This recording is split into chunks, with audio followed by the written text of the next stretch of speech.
お郷と秀忠。どうする家康に学ぶ日本史。織田家の血統を徳川家に残す。お市の方の三女お郷は二代将軍秀忠と結婚して織田家の血統を徳川家に残した。お郷と秀忠のその後を詳しく見ていこう。秀忠は徳川家康と於愛の方との間に1579年天正7年三男として生まれた。秀忠の母於愛の方は秀忠と忠義を産むと若くして逝去したため、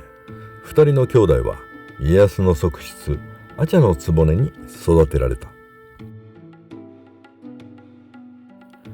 一方のお郷は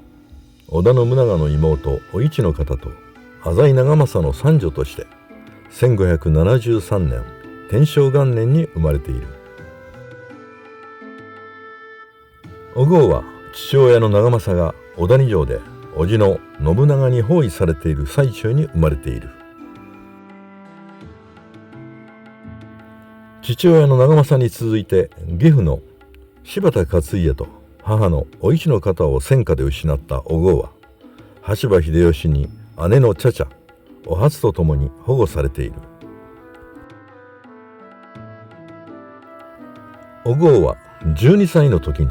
秀吉の圧戦で尾張の国大野城主の佐治和成のもとに嫁いでいる。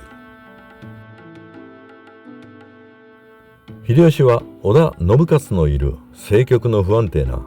尾張の佐治氏にいわば人質代わりにお郷を送ったのである。そのために信雄が降伏すると秀吉はお郷を和成と離縁させて取り戻している。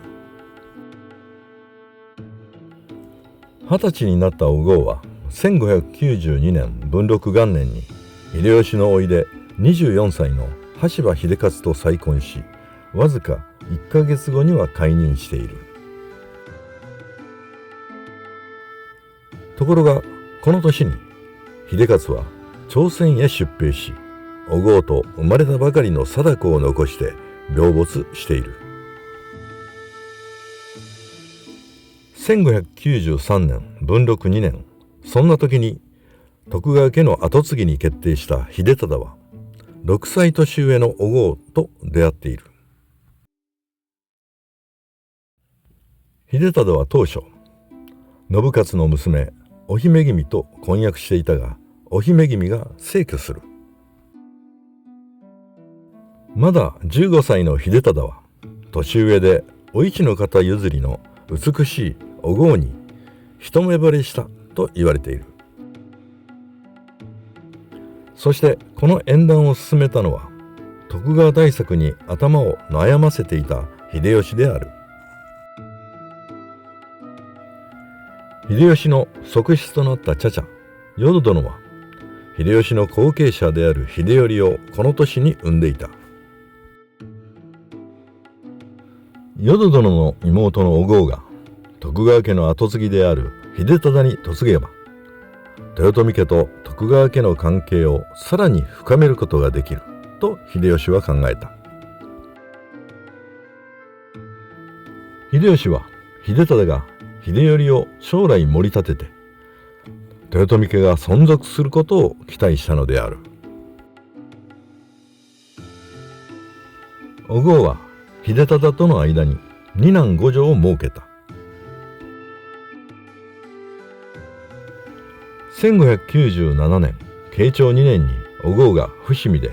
千姫を産むと、千姫を秀吉は秀頼の正室に望んだために家康はこれを承諾している。しかし平和は長くは続かず、秀吉の死後に関ヶ原の合戦が起こり、西軍は敗北する。にもかかわらずお郷と秀忠は約束通りに千姫を秀頼に嫁がせるが、家康と淀殿秀頼の仲はますます険悪となった。京極家に嫁いだ浅井三姉妹の次女お初が使者となって、お郷たちは和睦の道を模索したが、ついに2度にわたる大阪の陣が勃発する。そしてついに大阪夏の陣で淀殿は秀頼と自害して豊臣家は滅亡した。ところで大阪城から救い出された千姫は数ヶ月後に本田忠勝の孫忠時に一目惚れして結婚して、お姫様らしくドライな一面を見せている。それはともかくお郷は長男を幼くして亡くしたが、次男竹千代に続いて三男国松を産んでいる。竹千代はなぜか発育が遅かったが、国松後の徳川忠長は成長も早く利発な子供に育った。そのためにお郷は三男の国松を偏愛したが、秀忠をはじめ周りの者たちも国松が跡継ぎになるものと期待していた。ところが竹千代の乳母春日局がぜひとも竹千代君を跡継ぎにするよう駿府の家康に直訴した。春日局は大奥を作り上げた女性であり、明智光秀の重臣であった斎藤利光の娘であり、母親は美濃出身の武将稲葉義道の娘である。家康は徳川幕府の将来を考え、長子相続を定着させるために竹千代を世継ぎにするように言い渡している。竹千代は後に徳川家光と名乗り、お郷が48歳の時第三代将軍に就任している。お郷は家康の死から10年後の1626年寛永3年54歳で逝去している。徳川秀忠はお郷の死から6年後の1632年寛永9年同じく54歳で逝去した。お郷の死後に将軍家光と忠長兄弟の不仲が表面化して、徳川忠長は蟄居となって最後は27歳で切腹している。お郷は織田信長の血統を徳川家に伝えることには成功したが、お郷の偏愛が忠長の悲劇を生んだのである。